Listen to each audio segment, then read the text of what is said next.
Hey pilots, how's it going?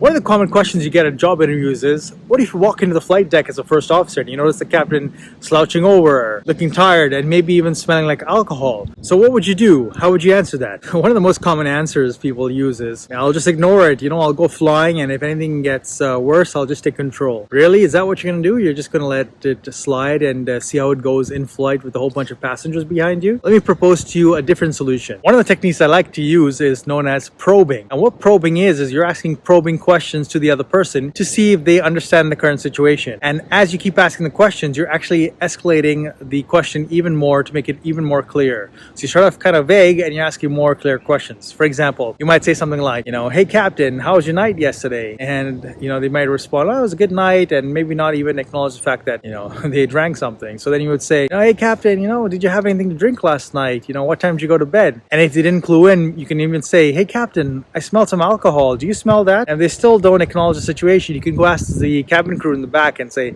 yeah, I smell this alcohol smell in the captain. Did you notice anything different? Do you notice that the captain's looking tired today? And if the problem still doesn't get resolved by the other person acknowledging the situation, then you can go ahead and call crew scheduling. What the recruiter is trying to look for is two things. Number one, are you putting safety first? Are you putting the safety of the flight above all else? Or are you ignoring the situation? I recommend you put safety first and talk in terms of safety on these interview questions. And number two, what's your decision-making process? Lead them through, okay, I'll start off here. If that doesn't work, I'll do this, I'll do that.